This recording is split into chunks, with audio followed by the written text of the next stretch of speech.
It's been just over 1 year since Sikh activist Hardeep Singh Nijjar was gunned down in British Columbia, a murder that led to an explosive allegation by Prime Minister Justin Trudeau in the House of Commons, claiming the government of India was involved in Nijjar's death. Well, shortly after that allegation, U.S. officials said they thwarted a different alleged plot to kill yet another Sikh activist. His name is Gurpatwant Singh Pannu, and officials say they also believe the government of India had a role in this murder-for-hire plot. At the center of these allegations is India's Prime Minister Narendra Modi, recently elected to a third term, with questions swirling over his government's involvement in these plots. And now a group of U.S. senators has written a letter calling on President Biden's administration to hold Indian officials accountable for the U.S. plot. They write, "It is imperative that we take an unequivocal stand against such a threat to the rights of a U.S. citizen and violation of U.S. sovereignty, which are examples of India's increasingly irresponsible efforts to silence critics of its government among its diaspora around the world."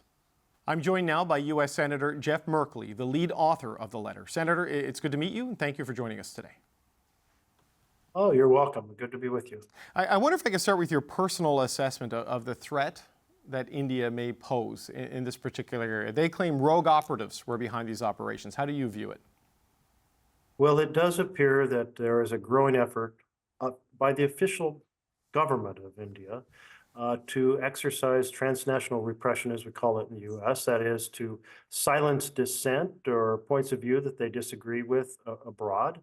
India has very much been a republic we've worked closely with on so much of the time. But this type of pressure to basically destroy the opportunity for free speech, free dialogue about issues in the world is completely unacceptable. And so even in a case where we have a good relationship with a nation, we need to take a very clear stand in regard to, we will strongly oppose this sort of interference with our nation. Do you have a view, Senator, on how high up this may go inside the Indian government? Because the rogue operative claim is what Prime Minister Modi's government has pointed to. What's your sense of how high the involvement could be on this?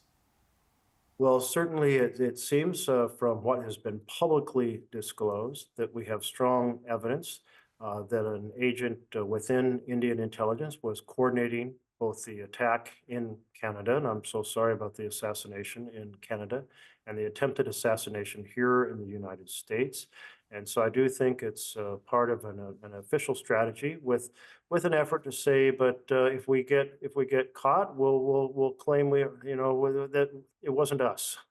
Somebody was operating in a rogue fashion. That sounds like a standard excuse meant to diminish the accountability and culpability of the Indian government.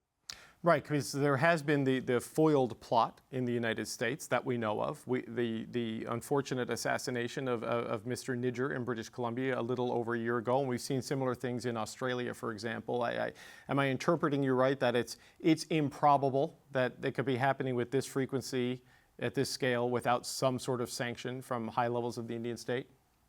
That is correct. So you've written Secretary Blinken saying you want a briefing on this and also for the United States to take some sort of action. What would that look like, sir? What do you think your federal government should do to deal with India on this?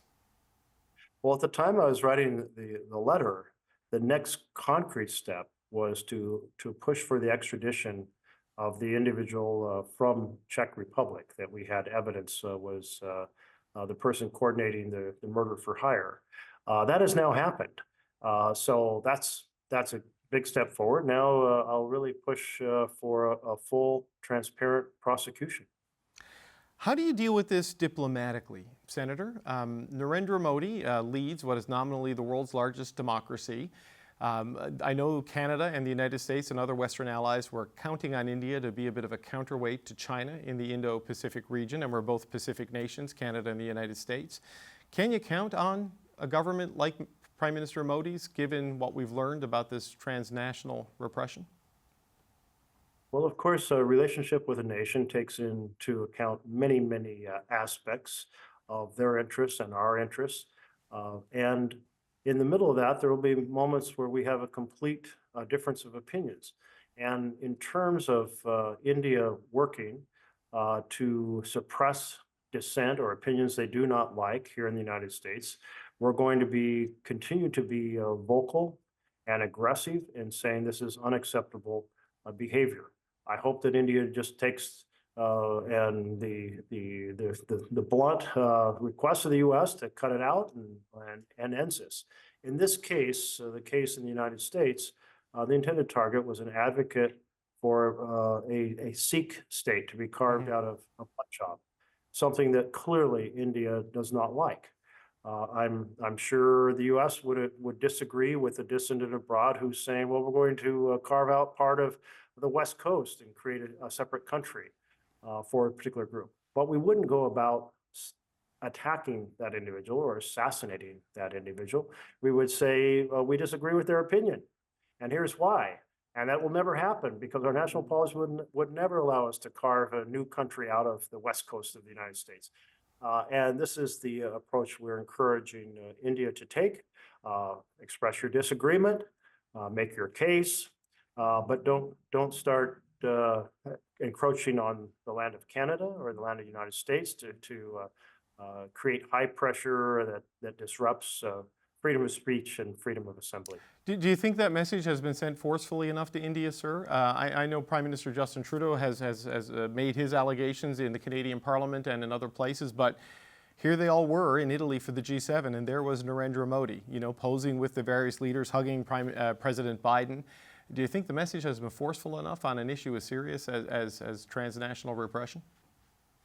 Well, we're going to find out, because either there will be more incidents that will answer your question and say it was not said forcefully enough or not heard well enough, in which case it'll be do some ongoing damage to our relationship until we cure this issue.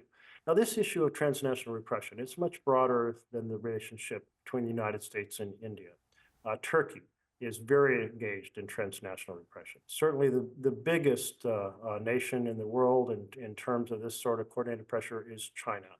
And there's tremendous pressure brought on individuals, the Chinese diaspora in the United States, to dissuade them from being critical of affairs back in China, including threatening their family members, and family members do disappear. Family members are killed as a result of what folks say who are resident here in the United States.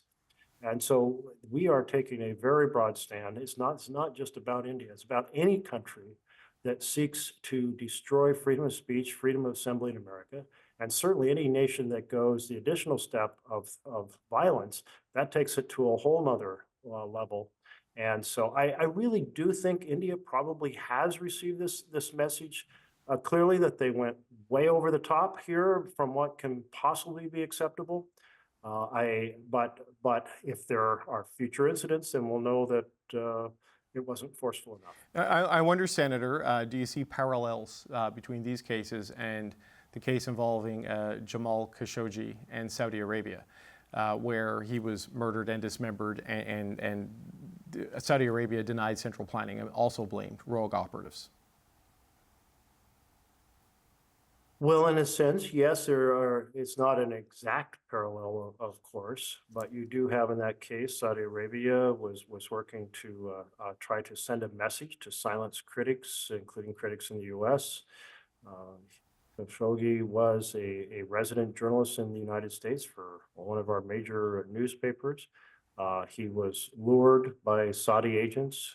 He was dismembered by Saudi agents, and certainly our national conclusion, it was thoroughly approved and coordinated by the Saudi government. So in the sense that it involved the killing of someone resident in America, there is a parallel, and it was intended to send a message to other folks who might be critical of Saudi policy. So there's a parallel there as well.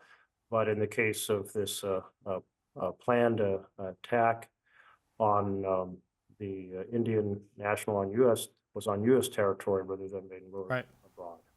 So just one last question for you, Senator.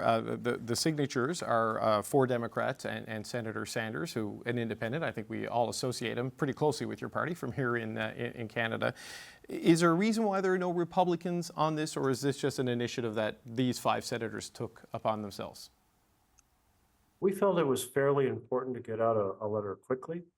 These are individuals who have really often stepped to the front in terms of defending human rights, and they were willing to take a stand here, even though we do have a close working relationship with India. And so I was very pleased to have their support. Given more time, hopefully we could have brought a number of our Republican colleagues on board. Okay. U.S. Senator Jeff Merkley, it was very good to meet you. Thank you for your time today, sir.